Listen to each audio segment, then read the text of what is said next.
ఓం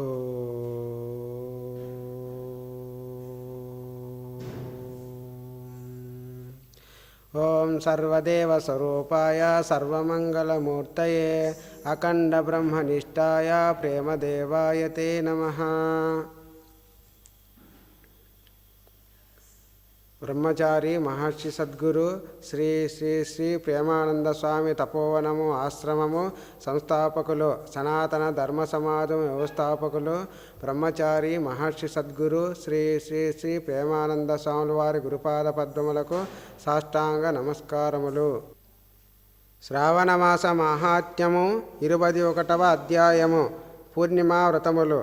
శ్రావణ పూర్ణిమ నాడు ఉత్సర్జనం ఉపాకర్మను ఆచరించాలి. ఇది కాక పుష్య పూర్ణిమ, మాఘ పూర్ణిమ, పుష్యపాడ్యమి, మాఘపాడ్యమి, రోహిణీ నక్షత్రం ఉత్సర్జన విధికి ప్రశస్తమైనవి. ఇవే కాక వారి వేదశాఖలను అనుసరించి ఉత్సర్జనం ఉపాకర్మ రెండూ ఒకేసారి ఆచరించవచ్చు. వీటిలో శ్రావణ పూర్ణిమ ఉత్సర్జన కృత్యానికి ప్రశస్తమైనది. ఋగ్వేదీయులు శ్రవణ నక్షత్రం ఉన్న రోజున ఉపాకర్మ చేసుకోవాలి.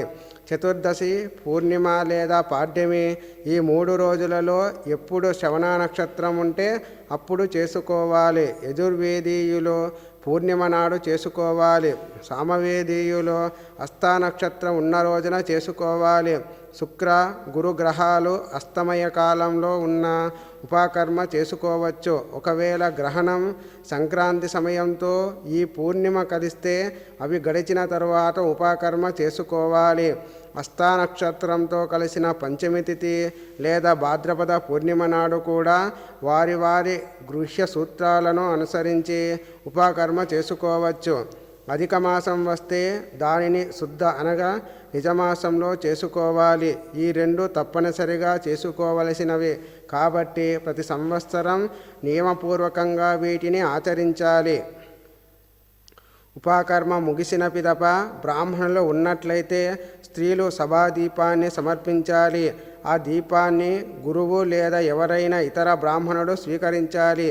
బంగారం లేదా వెండి లేదా రాగి ప్రమిదలో గోధుమ పిండితో చేసిన ప్రమిదను పెట్టి నెయ్యి లేదా నువ్వుల నూనెతో 3 వత్తులను కలిపి దీపం వెలిగించి దీపాన్ని పూజించి దక్షిణ తాంబూల సహితంగా బ్రాహ్మణునికి ఈ మంత్రం చదువుతూ ఇవ్వాలి.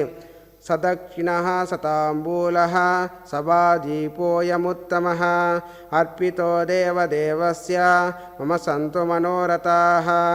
సభాదీప ప్రదానం వల్ల పుత్ర పౌత్రులతో కులం కీర్తి ప్రతిష్టలు ఉజ్వలంగా వర్ధిల్లుతాయి. ఇది చేసిన స్త్రీలు మరుజన్మలో దేవలోకంలోనున్న స్త్రీలతో సమానమైన సౌందర్యాన్ని పొంది సౌభాగ్యవతి అయి తన భర్తకు అత్యంత ప్రీతిపాత్రులవుతారు. ఇలా 5 సంవత్సరాలు ఆచరించిన పిదప ఉద్యాపన చేసుకోవాలి. శ్రావణ పూర్ణిమ నాటి రాత్రి సమయంలో గృహ్య సూత్రాలను అనుసరించి సర్పబలి అనగా నాగపూజ చేసే విధానం కూడా ఉంది. హయగ్రీవ జయంతి.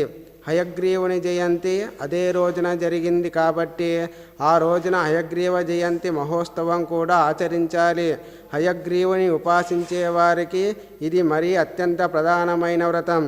శ్రీహరి శ్రవణ నక్షత్రంతో కూడిన పూర్ణిమ నాడు హయగ్రీవునిగా అవతరించి ప్రప్రథమంగా సకల పాపాలను నశింపజేసే సామవేదాన్ని గానం చేశాడు. సింధు వితస్త అనే 2 నదుల సంగమ స్థానంలో హయగ్రీవావతారం సంభవించింది కాబట్టి శ్రావణ పూర్ణిమ నాడు ఆ స్థానంలో స్నానం ఆచరించడం వల్ల మనసులో కోరుకున్న కోరికలన్నీ తీరుతాయి. శారంగధనువు, చక్రం, గద ధరించిన విష్ణువును విధి విధానాలతో పూజించాలి. సామగానాన్ని మనసారా భక్తిగా వినాలి. వేద బ్రాహ్మణుని పూజించి బంధుమిత్రులతో కలిసి ఆటలాడుకొని ఆనందంగా భోజనం చెయ్యాలి. స్త్రీలు ఉత్తమమైన భర్త లభించాలని జలక్రీడలాడాలి. ఏ ప్రదేశంలోనైనా ఎవరి ఇంట్లో వారైనా హయగ్రీవుని పూజించవచ్చు. అంతేకాక హయగ్రీవుని మంత్రాన్ని జపం చెయ్యాలి. ముందుగా ప్రణవాన్ని జోడించి తరువాత నమః పెట్టి తరువాత భగవతే ధర్మాయ అని దానికి ఆత్మవిశోధన అనేది చతుర్థి విభక్తిలో జోడించాలి. చివరకు నమః ను చేర్చాలి. ఇది అష్టాదశ అనగా 18 అక్షరాల మంత్రం.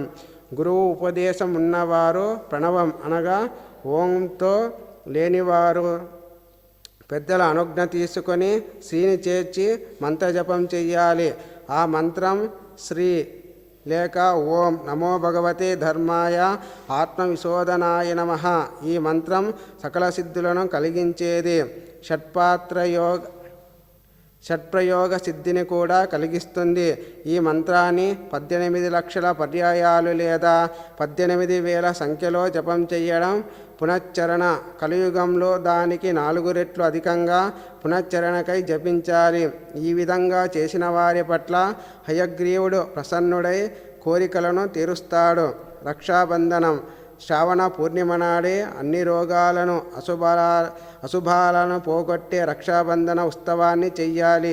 ఈ సందర్భంగా ఇంద్రుని విజయానికై ఇంద్రాణి అనగా సచీదేవి చేసిన దానిని నీకు తెలియజేస్తాను. పూర్వకాలంలో ఒకప్పుడు 12 సంవత్సరాల పాటు దేవాసుర సంగ్రామం జరిగింది. ఆ యుద్ధంలో ఎంతగానో అలసిపోయిన దేవేంద్రునితో సచీదేవి, ఓ దేవా, ఇవాళ శ్రావణ శుక్ల చతుర్దశి, నేను రక్షాబంధన అనుష్ఠానం చేస్తాను.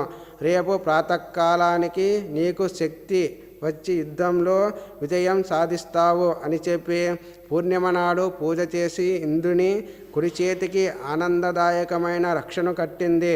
ఇంద్రుడు వేదవేత్తల ఆశీర్వచనాలను కూడా పొంది దానవులపై యుద్ధంలో విజయం సాధించి ముల్లోకాల ఆధిపత్యాన్ని తిరిగి పొందాడు.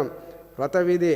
శ్రవణ పూర్ణిమ నాడు సూర్యోదయ సమయంలో శృతి స్మృతులను అనుసరించి విధి విధానాలతో స్నానం చేసి సంధ్యావందనాది నిత్యకర్మలు ముగించుకొని దేవ, ఋషి, పితృతర్పణలు చెయ్యాలి.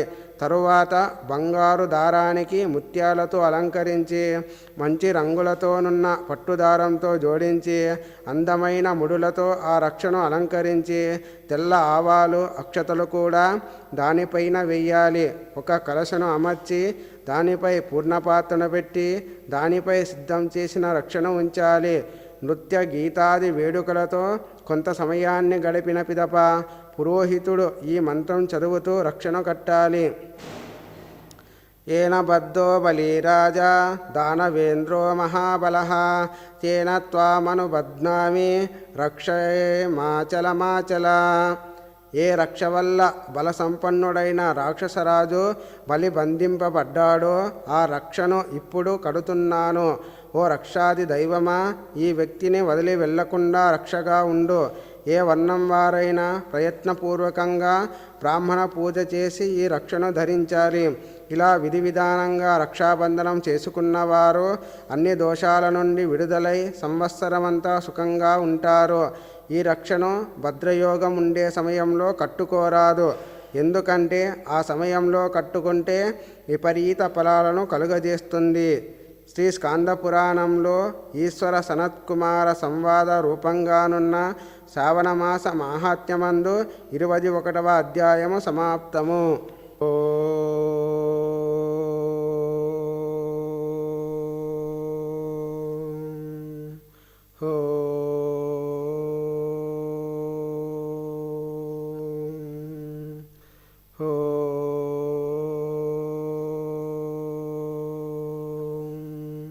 ఓం సహనా భవతో సహనో భునక్తో సహ వీర్యంకరవావహే తేజస్వినావధీతమస్తు మా విద్విషావహే. ఓం శాంతి శాంతి శాంతి.